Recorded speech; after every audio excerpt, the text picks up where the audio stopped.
苗徛伫车顶拍鼓，边对这个姓寇的查甫人是馆长室的专员，说谎压出用林祖苗的名义讲欠就一个债务，资金拢找袂到人。伊就是讲是管委的标案，讲的现有标案啊，无就是因遐爱需要先用一寡钱啊，叫人去投资啊。我无借条也无啥要来提交。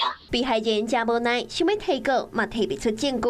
这个姓寇的专员是宜兰县政府公告造产的专员，对外拢讲官府有标案会当趁钱，也个县长林祖苗卡官司嘛急需用钱。外界拢认为伊私底下都亲像是林祖苗的分身，佮负责婚丧喜庆行程安排，总共有50个投资人借伊超过2亿，也毋过事后伊钱款的做伊走，人已经失踪5天。林之妙的亲信可以透过县长的名号，以投资投标县府标案等名义，四处向宜兰县政商名流来借款。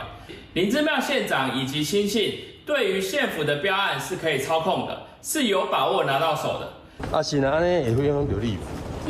听到关键字，林祖苗悄悄无讲话。这个社会专员伫2018年得到国民党提名参选劳动阵的民意代表落选。伫林祖苗就任了后，任职公共造产专员，而且伊阁是林祖苗查某囝林艺玲的同学。台北市长周万安阁曾经录影片出声来甲收听，看出来伊政治关系真好。经过失联几天，那本府在昨天已经依照劳动契约跟他解雇。